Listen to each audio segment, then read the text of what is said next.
Buenos días, buenas tardes, buenas noches, hermanos. Vamos a tener un tiempo de estudio durante varias sesiones con relación al libro del Apocalipsis de Juan.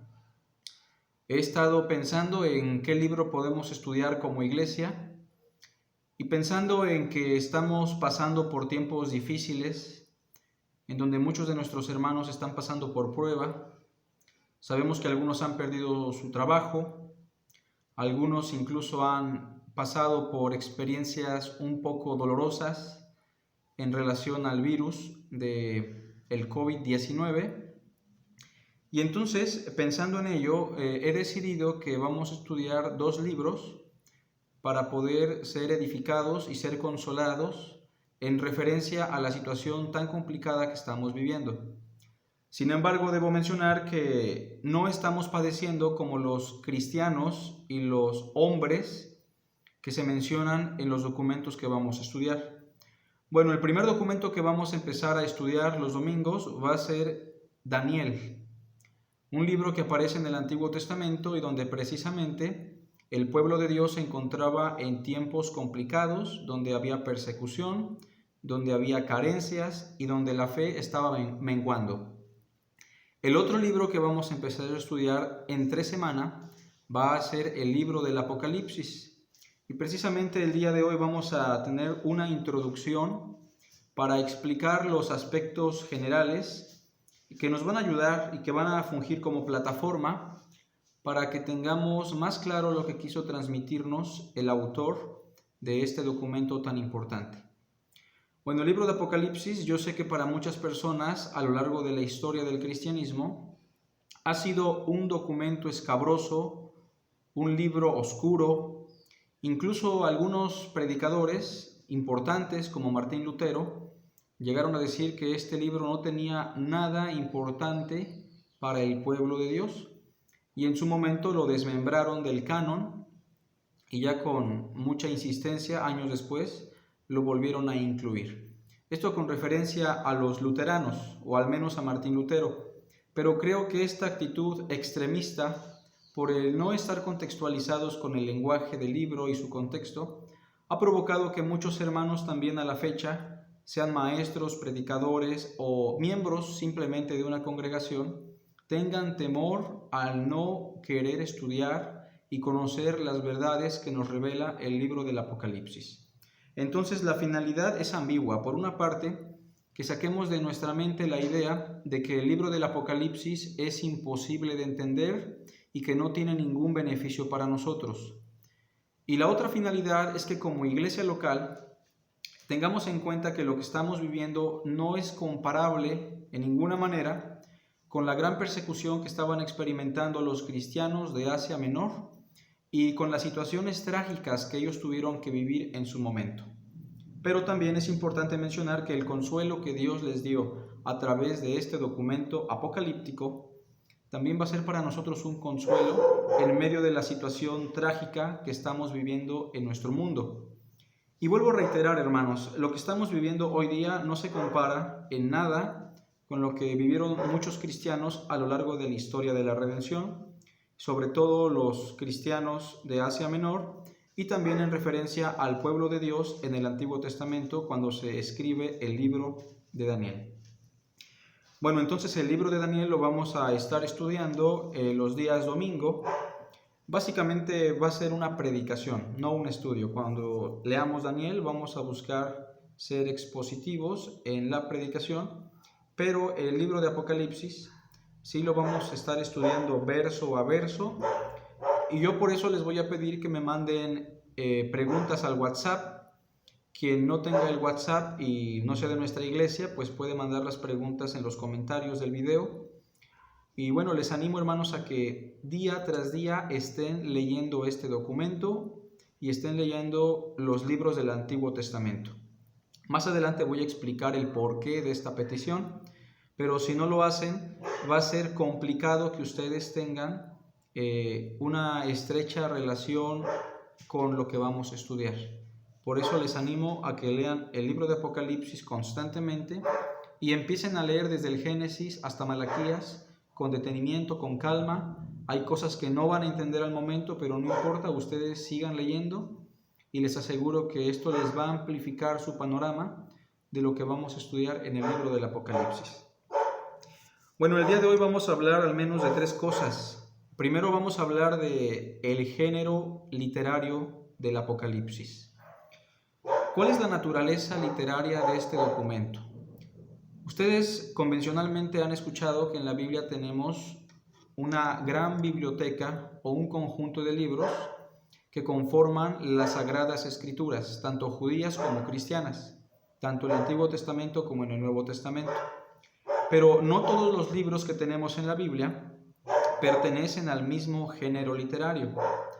Tenemos diferentes secciones que van a buscar revelarnos el mensaje de Dios, muchas veces con un lenguaje o con un estilo literario distinto al de otros documentos.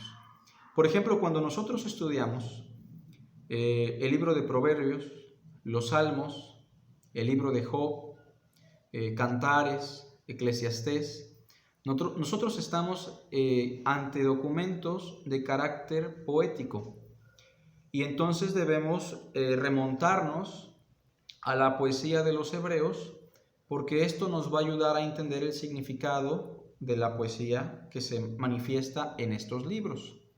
Al menos cuando nosotros estudiamos los proverbios, los salmos o cualquier libro poético que provenga de los hebreos, tenemos que dedicarnos a analizar los paralelismos, porque la poesía hebrea se caracteriza precisamente por manifestar sus conceptos a través de paralelismos. Pueden ser paralelismos sinónimos, pueden ser paralelismos antitéticos, hay paralelismos constructivos, hay paralelismos sintéticos. En fin, vamos a encontrar una gran variedad de paralelismos y esto nos va a ayudar a entender mejor el mensaje de la poesía. Vamos a encontrar también otros libros que son llamados históricos y entonces esto también nos va a ayudar a identificar qué diferencia hay entre la poesía y la historia o la narrativa de los documentos bíblicos. Vamos a encontrar profecía, como sería el caso de Isaías, Jeremías, Joel, Malaquías, pero vamos a encontrar también un género literario, tanto en el Antiguo Testamento como en el Nuevo Testamento, que después de mucho tiempo recibió el nombre de literatura apocalíptica.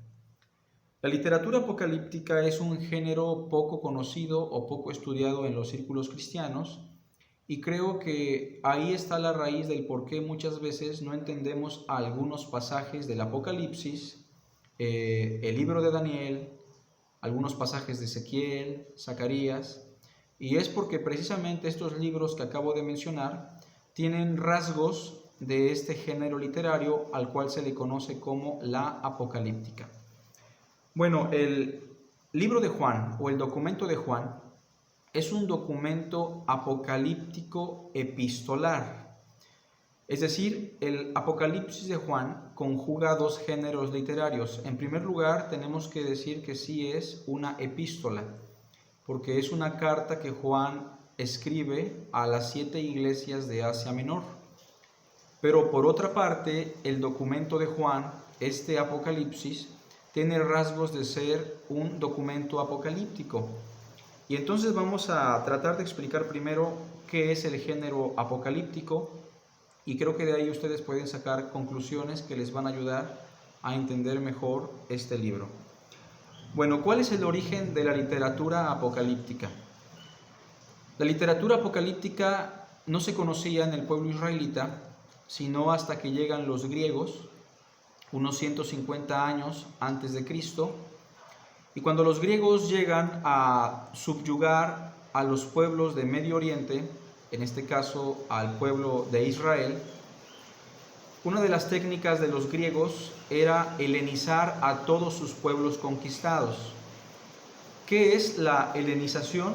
Pues era básicamente la influencia filosófica, cultural de los griegos a los pueblos que ellos habían conquistado, con la finalidad de que su religión, su filosofía, sus creencias, su lengua fuera exterminada y así el imperio de los griegos se mantuviera firme y estable. Obviamente, uno de los pueblos más celosos que se negó a la helenización fue el pueblo de los judíos, un pueblo que tiene muchos años de historia, un contexto religioso muy sólido, tenían sus sagradas escrituras, tenían un sacerdocio, habían tenido un templo años atrás, y para ellos era imposible desligarse de su cultura, su religión, su pensamiento. Y entonces, cuando las cosas se pusieron feas, por ahí del 160 a.C., hubo un rey llamado Antíoco Epífanes, quien se dio cuenta que la única forma de subyugar de manera completa a los judíos era destruyendo su religión.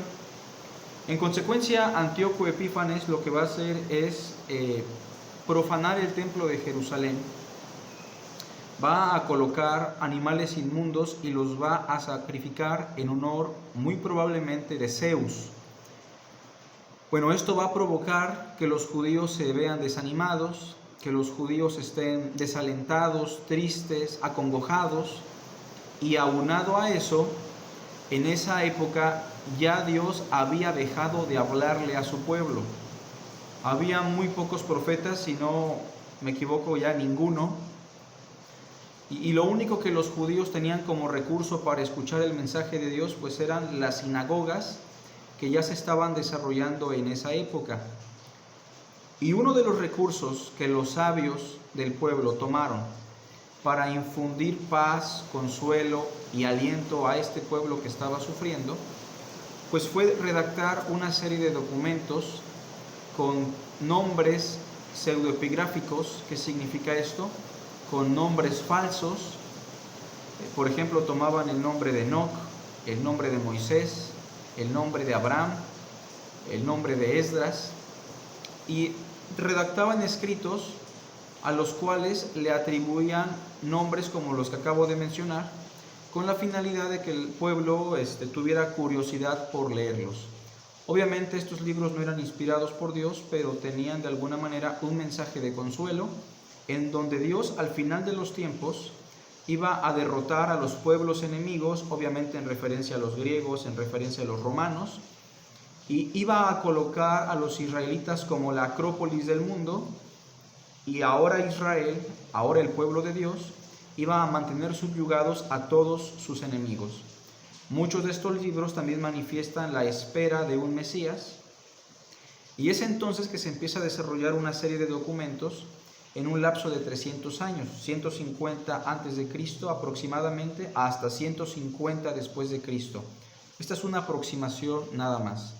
Entre los documentos que destacan tenemos la Asunción de Moisés, que es un documento que precisamente se menciona en la carta de Judas, versículo 9, cuando dice que el arcángel Miguel contendía con el diablo, disputando con él por el cuerpo de Moisés. Todos habrán leído este pasaje y lo buscaron por toda la ley de Moisés y nunca lo encontraron. Bueno, precisamente porque Judas está echando mano de un documento pseudoepigráfico que pertenece al género apocalíptico. Se llama la Asunción de Moisés y es muy probable que ustedes lo puedan conseguir. Otro documento importante o famoso de la literatura apocalíptica pues son los libros de Enoc. Por ejemplo, Judas también cita en el verso 14 un pasaje del capítulo 2 del libro de Enoc, un libro apocalíptico y pseudoepigráfico que obviamente no escribió Enoc, que dice: de estos también profetizó Enoc, séptimo desde Adán, diciendo: he aquí vino el Señor con sus santas decenas de millares para hacer juicio contra todos y dejar convictos a todos los impíos de todas sus obras impías que han hecho impíamente, y de todas las cosas duras que los pecadores impíos han hablado contra él. Una cita directa del segundo capítulo del libro de Enoc. Y así vamos a tener una gran cantidad de documentos apocalípticos que tienen su origen en tiempos de persecución, en tiempos de angustia. Y entonces, ya entendiendo cuál es el origen de estos libros y entendiendo que su propósito era darle consuelo al pueblo de Dios o al grupo de los escogidos, debemos entender que los libros apocalípticos se escribían de tal forma o con ciertos códigos con la finalidad de que el pueblo perseguidor o los enemigos del pueblo de Dios no pudieran descifrar el mensaje. Esto provocó que la naturaleza de estos documentos fuera 100% simbólica, por ser un poco exagerados, pero en su totalidad lo que se expresa en estos documentos siempre va a ser a través de símbolos o conceptos o figuras que solamente pueden entender los santos o el pueblo de Dios que está siendo perseguido, pero que no van a entender los perseguidores. Y entonces cuando nosotros vamos a un libro apocalíptico como el Apocalipsis de Juan, muchas veces no lo vamos a entender precisamente porque está escrito de tal forma que no lo puede entender cualquier persona, sino exclusivamente aquellas personas a las cuales les fue dirigido el documento. Y creo que esta es una de las barreras que provoca que muchos de nuestros hermanos, tanto en la iglesia como en el mundo, se nieguen a estudiar un documento tan rico en cristología, tan rico en salvación, por el hecho de que no entienden los símbolos. Y bueno, como a manera de introducción, debo explicar que va a ser importante que ustedes, hermanos, lean el Antiguo Testamento de manera constante. No importa si no lo han hecho, empiecen desde Génesis, pero léanlo. Porque en un 78% aproximadamente, el libro de Apocalipsis toma sus conceptos y sus símbolos de los libros del Antiguo Testamento. Les doy un ejemplo. En Apocalipsis capítulo 1, versículo 4, ya se nos habla de 7 espíritus. Pues algunas personas ya en el primer capítulo tienen problemas de interpretación porque ¿de dónde salieron los 7 espíritus? Bueno, es un símbolo que es sacado del libro de Zacarías y muy probablemente también del libro de Isaías. También tenemos la frase el que es y que era y que ha de venir, que es una frase que sale de Éxodo capítulo 3, de la famosa afirmación de Dios, yo soy el que soy. Tenemos conceptos del Antiguo Testamento como un hijo de hombre vestido de una ropa que llegaba hasta los pies y ceñido por el pecho con un cinto de oro, y su cabeza y sus cabellos eran blancos como blanca lana, como nieve, sus ojos como llama de fuego. Conocemos el símbolo, pero es tomado de Daniel capítulo 7. Después tenemos el mensaje de las 7 iglesias, en donde los símbolos en general van a tener un gran porcentaje de textos que aparecen en el Antiguo Testamento. Las bestias, las langostas, las trompetas, las copas, el dragón, la serpiente antigua. 78% de Apocalipsis de Juan toma sus símbolos del Antiguo Testamento. Entonces, la llave para poder interpretar muchos de los símbolos del Apocalipsis de Juan es ir al Antiguo Testamento y examinar estos pasajes y así poder interpretar aquellas cosas que Apocalipsis aparentemente no explica. Bueno, esto va a ser importante entonces. Recordemos que la mayoría de los símbolos del Apocalipsis son sacados del Antiguo Testamento. Entonces los únicos hermanos o las únicas personas que pueden entender este lenguaje son aquellos que están relacionados con el relato bíblico del Antiguo Testamento. Por eso cuando Juan escribe este documento, los hermanos de Asia Menor lo pueden entender, pero los romanos que los estaban persiguiendo y los estaban subyugando no pueden comprender precisamente porque ellos no tienen relación con los escritos del Antiguo Testamento. Entre los símbolos que se expresan en el libro de Apocalipsis, al menos vamos a encontrar 3 categorías que son las más relevantes. Entre ellas vamos a encontrar los números.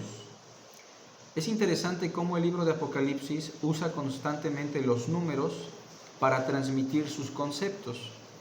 Y esto no es algo nuevo o no es algo propio del judaísmo o de las religiones de Medio Oriente, porque nosotros también como personas de Occidente, sobre todo como mexicanos, muchas veces vamos a usar los números para expresar conceptos o ideas concretas.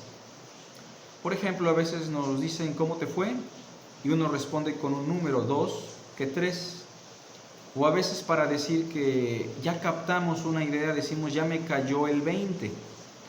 O muchas veces para explicar que tenemos un gran cariño para una persona decimos te amo 1000. Los números entonces en cualquier cultura han fungido muchas veces no solamente como un símbolo matemático, sino también como una expresión concreta de una idea que es entendida. Pero entonces tenemos que remontarnos a la cultura de los judíos y de los cristianos del primer siglo y ver cómo ellos entendían los números, porque gran parte de los números que se van a expresar aquí tienen un contexto cultural en la cosmovisión judeo-cristiana del primer siglo. Bueno, entre los números más importantes o más relevantes va a estar el número 4, se nos va a hablar de 4 seres vivientes, se nos va a hablar de 4 vientos, se nos va a hablar de 4 puntos cardinales. El número 4 regularmente va a representar el número del cosmos. El número 4 va a ser el símbolo del cosmos o del universo. Cada vez que se busca expresar la idea de la creación o de las criaturas, esto está relacionado con el número 4. Tenemos entonces el número 4 en el capítulo 5, en el capítulo 7, y siempre va a estar confabulado en su contexto inmediato con la creación. Por eso debemos estar muy al pendiente de cómo se explica el número 4. Recordemos que para la gente de Medio Oriente el número 4 representaba la creación o al universo, porque para ellos había 4 elementos: el fuego, el agua, el aire, la tierra, porque había 4 puntos cardinales, porque para ellos también existían 4 vientos, y así el número 4 entonces va a fungir como el símbolo del universo o de la creación. También va a aparecer el número 6, el famoso número 6 de Apocalipsis 13, ¿no? El número de la bestia, 666. Ya explicaremos por qué se dice 3 veces 6 o 666. Pero el mismo pasaje nos explica cuál es el significado de este número. Se nos dice que es el número de hombre. Y precisamente en la cosmovisión judeocristiana, el hombre fue creado en el día sexto. El hombre fue creado a la imagen y semejanza de Dios en el día 6. Y esto significa que aunque el hombre es semejante a Dios, el hombre no es Dios. Lo que está diciendo entonces el pasaje es que la bestia no es Dios, sino un hombre. Posteriormente tenemos el número 7, que está relacionado con lo divino, con lo perfecto, con lo eterno, con lo que no tiene fin. Y el número 7 va a ser importante en el Apocalipsis de Juan porque va a haber 7 iglesias, 7 sellos, 7 trompetas, 7 copas, 7 espíritus, 7 truenos. El número 7 siempre está relacionado con lo divino, siempre está relacionado con lo perfecto, con lo que proviene de Dios. ¿Cuántas veces hemos de perdonar a nuestros hermanos? 70 veces 7. Ahí está el número representando lo eterno, lo perfecto, lo pleno. Por eso el número 6 es número de hombre. Está cerca del 7, pero no es 7. Es hombre semejante a Dios, pero no es Dios. Y bueno, el número 7, dividido a la mitad, resulta con el número 3,5. Y el 3,5 en la cosmovisión judeocristiana es el número que contrasta con el 7. Si el 7 representaba lo divino, el 3,5 va a representar lo terrenal. Si el 7 representa lo perfecto, el 3,5 lo imperfecto. Si el 7 representa lo eterno, el 3,5 lo temporal. Y en Apocalipsis este número que representa lo temporal, lo incompleto, lo imperfecto, va a estar representado por 1260 días, 42 meses, tiempo y la mitad de un tiempo, 3 años y medio, 3 días y medio. Y entonces también tenemos que ir al contexto de Daniel, donde aparece por primera vez este símbolo en un libro apocalíptico, buscando expresar una idea a través del número 3,5. También otro número que va a aparecer en el libro de Apocalipsis va a ser el número 10.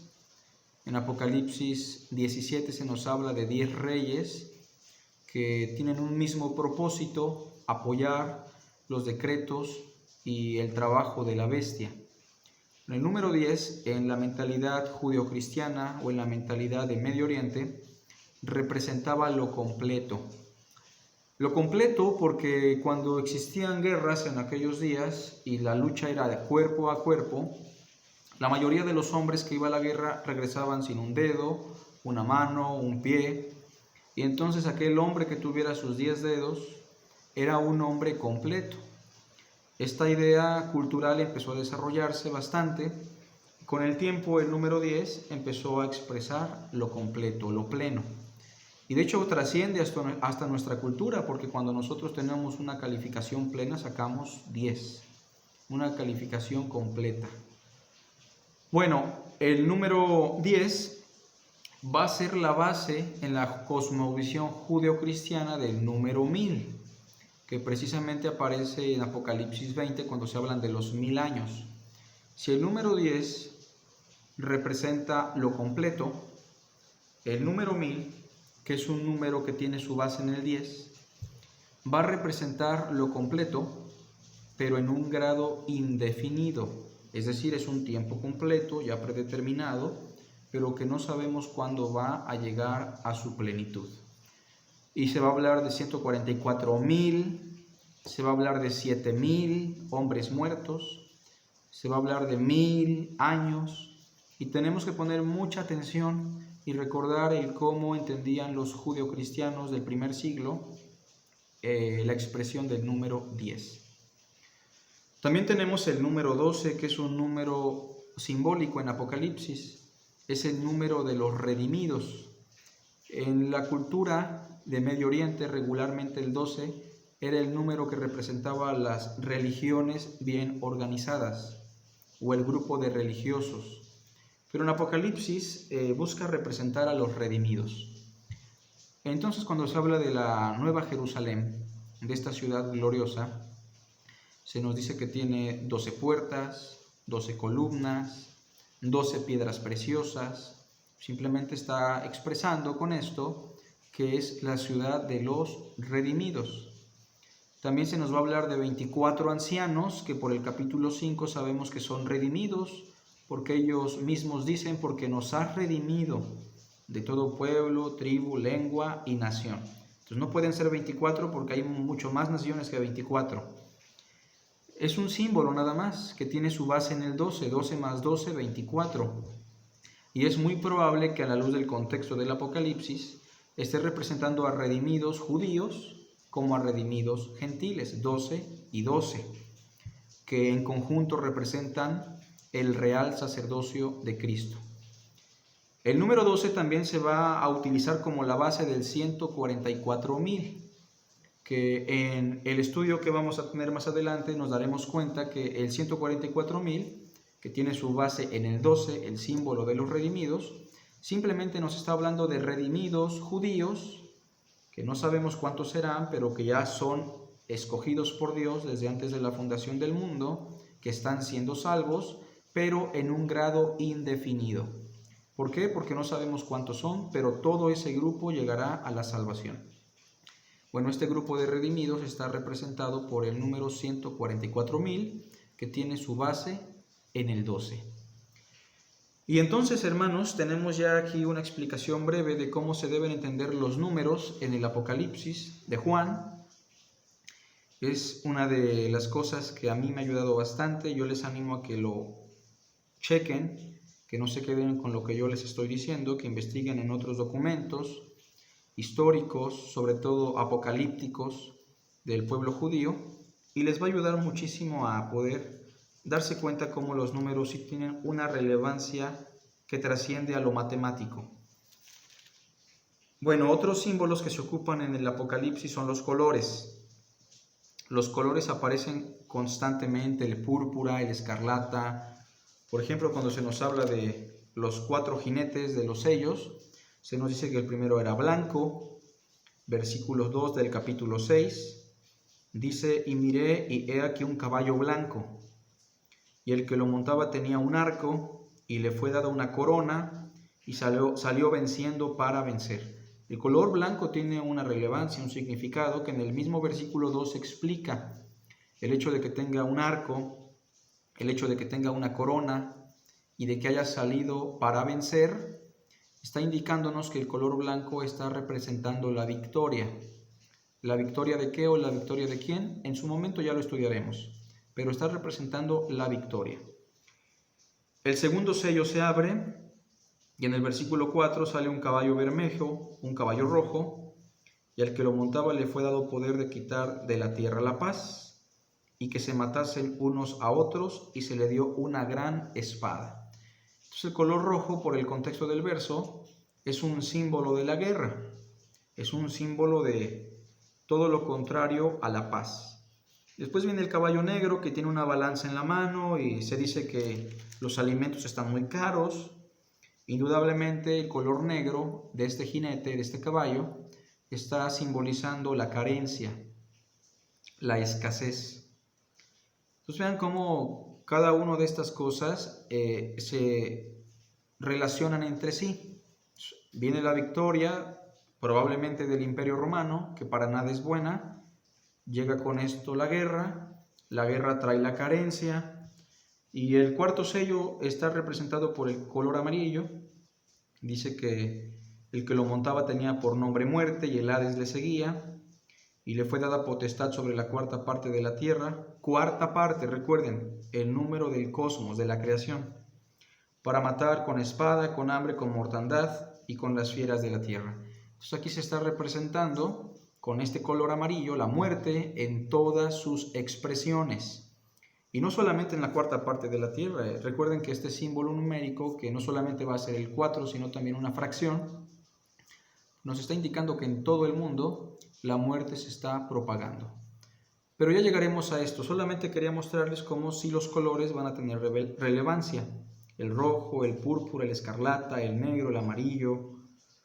Y los animales. El tercer grupo de símbolos van a ser los animales. El cordero, el dragón, la serpiente, las langostas, el macho cabrío, la bestia, una infinidad de animales, el buey, vamos a tener también el águila, vamos a hablar también de un oso, del becerro, el león. O sea, hay muchos símbolos que aparecen en el libro de Apocalipsis, y a veces van a ser números, a veces van a ser colores y a veces van a ser animales. Pero para recapitular, les recuerdo que si ustedes quieren tener un significado más concreto de un símbolo, tienen que conocer su trasfondo en el Antiguo Testamento, y así lo van a entender mejor. Y si no lo hay en el Antiguo Testamento, muy probable que el mismo documento de Juan, en el Apocalipsis, lo va a explicar por sí mismo.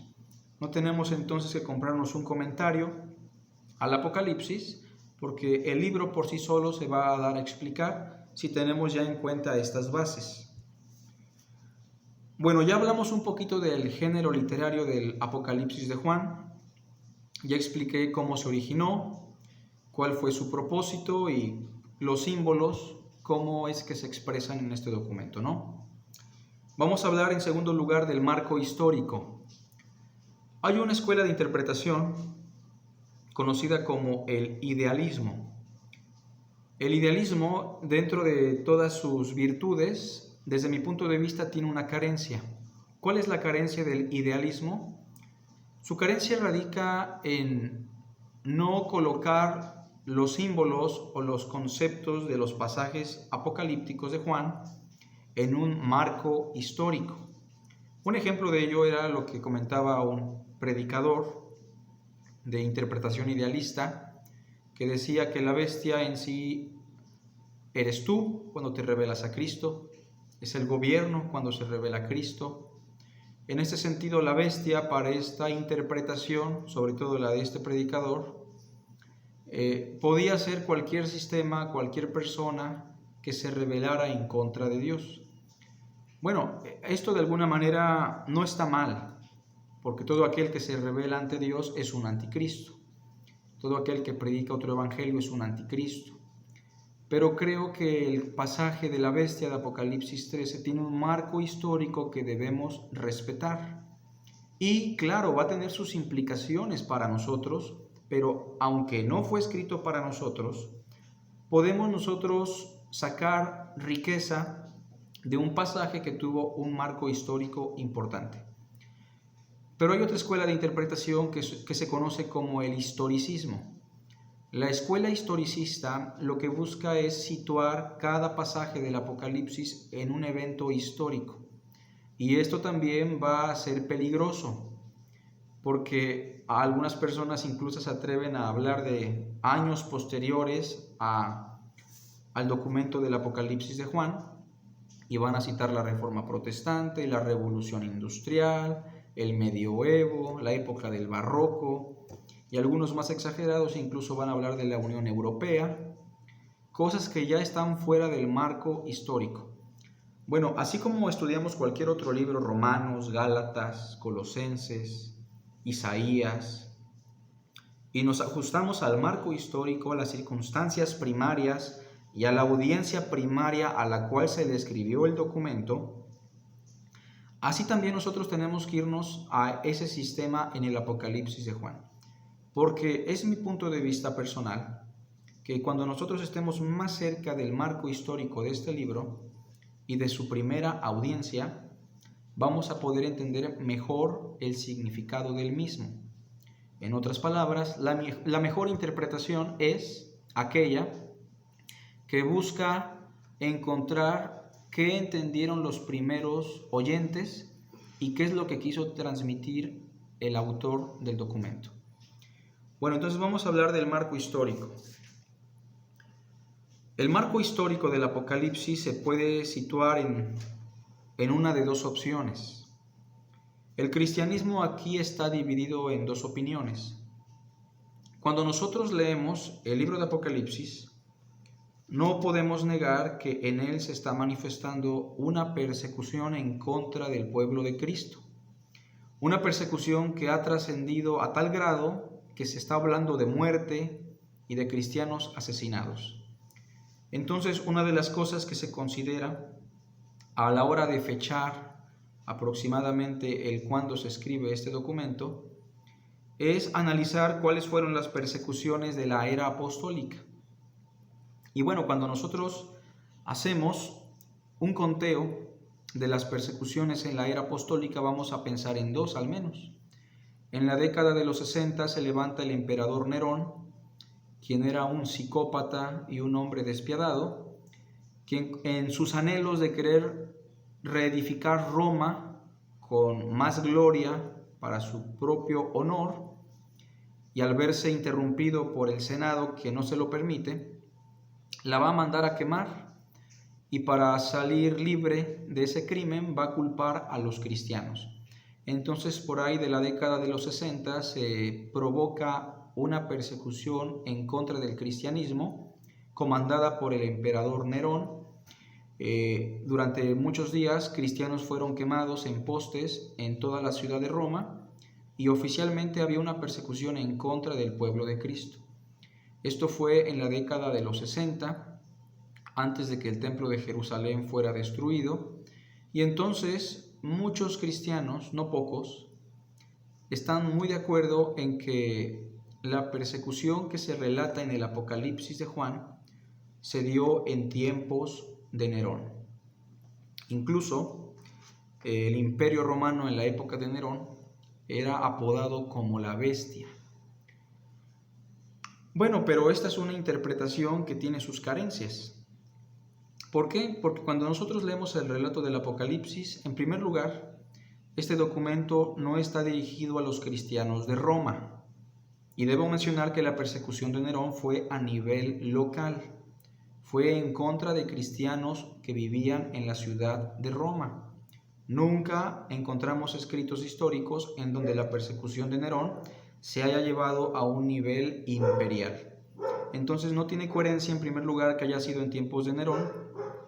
Primero, porque no se le escribe a cristianos que estuvieran en Roma. Y segundo, porque cuando nosotros leemos la persecución del Apocalipsis, nos damos cuenta que esta persecución trasciende a niveles imperiales, en donde en todas partes que el imperio tiene potestad, los cristianos están siendo martirizados. sobre todo los cristianos de Asia Menor, a quienes se les estaba persiguiendo. Entonces, la segunda persecución en la era apostólica fue comandada por un emperador llamado Domiciano. Domiciano fue criado precisamente como niño en tiempos de Nerón. Su padre fue el general Vespasiano, quien fue también colocado como emperador en el año 68. Este hombre Vespasiano inicia con una nueva dinastía de emperadores conocida como la dinastía Flavia. Este emperador Vespasiano fue quien destruye el templo en el año 70 a mano de su hijo Tito, quien posteriormente también va a ser emperador por ahí del año 79 al año 81, y su hijo menor se va a llamar Domiciano. Domiciano entonces inicia a gobernar el imperio en el año 81 y su reinado va a durar hasta el año 96 aproximadamente. Cuando Domiciano sube al trono, todo se encuentra en paz para el cristianismo, no hay persecución para ellos todavía, pero en un punto de su vida, Domiciano entra en demencia, entra en un estado de locura. El poder, la riqueza y la gloria lo enloquecen, lo vuelven un hombre despiadado como cualquiera de los emperadores, y se va a proclamar en términos latinos Dominus et Deus, lo cual significa Señor y Dios. Entonces, al proclamarse a sí mismo como el Señor y Dios del imperio, va a exigir que todos los documentos que le envíen los ciudadanos del imperio estén con los siguientes términos: a nuestro Dios y a nuestro gran amor, Domiciano. Suetonio, en su libro Los 12 Césares, va a relatar la biografía de este emperador e incluso también le va a llamar la bestia humana, por el hecho de que Domiciano empezó a perseguir a personas del Senado romano, a familiares y también a cristianos, a muchos de los cuales desmembró y les cortó sus partes íntimas, provocando así una tortura inhumana. Bueno, entonces Domiciano va a llevar a cabo una persecución no solamente en Roma, sino a nivel imperial. En la ciudad de Éfeso, muy probablemente, levantó un templo en honor a su hermano Tito o a la dinastía Flavia. Va a colocar estatuas o imágenes de su persona en las ciudades más importantes, donde también vamos a tener documentos históricos donde Asia Menor fue afectada por esta disposición del emperador. Va a exigir que se le rinda adoración a su imagen en la entrada de cada ciudad y se va a prohibir el comercio para todos aquellos que no estén dispuestos a rendirle adoración. Y es entonces que no solamente cristianos, sino también judíos se van a ver afectados por el emperador Domiciano.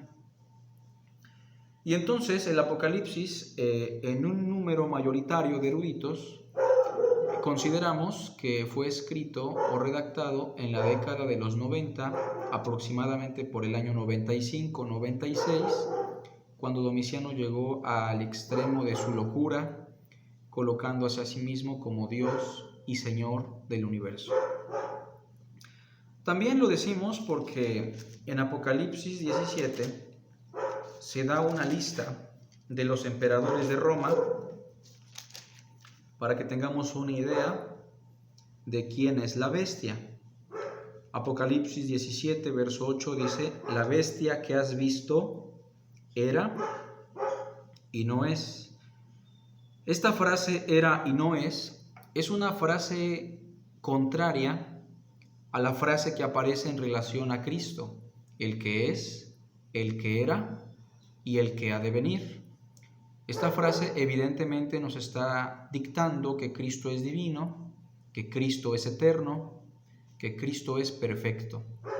Pero cuando se habla de la bestia, Juan dice la bestia que era y no es. Y ya con esto Juan nos está diciendo que la bestia no es divina, que la bestia no es eterna. La bestia, como vimos ya en el capítulo 13, es un hombre. Está para subir del abismo e ir a perdición, y los moradores de la tierra, aquellos cuyos nombres no están escritos desde la fundación del mundo en el libro de la vida, se asombrarán viendo la bestia que era y es y no es, perdón, y será. Esto es para la mente que tenga sabiduría. Las 7 cabezas son 7 montes sobre los cuales se sienta la mujer. Ya después explicaremos este símbolo de la mujer. Verso 10, y son 7 reyes.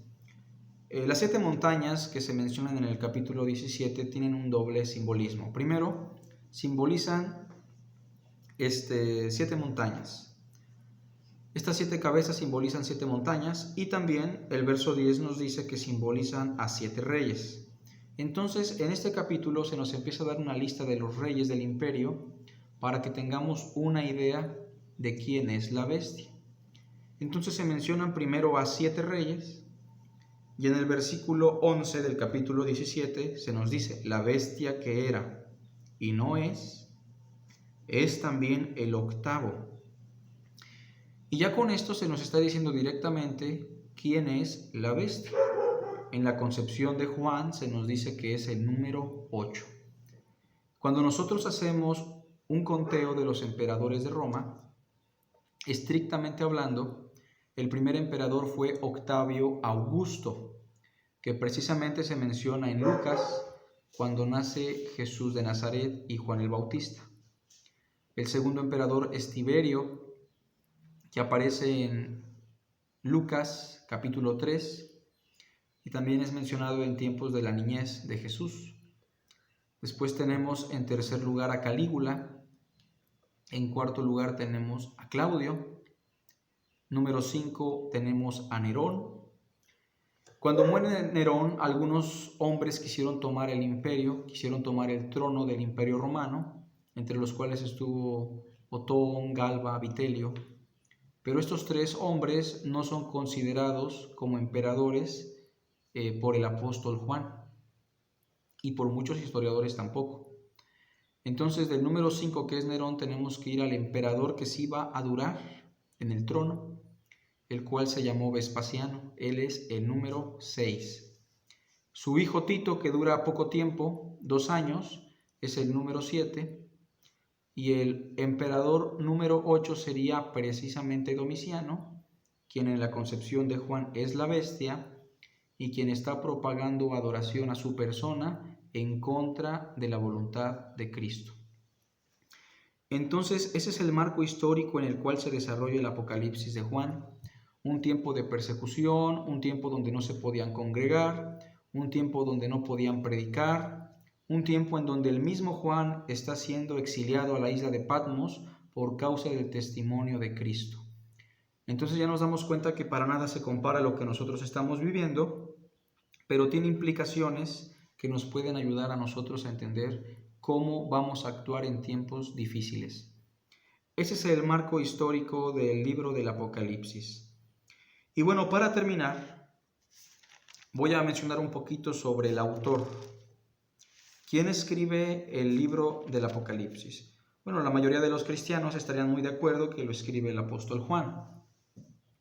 Pero otra gran cantidad de eruditos considera que es un documento, como cualquier libro pseudoepigráfico, apocalíptico, que fue escrito por alguien que no fue Juan el apóstol.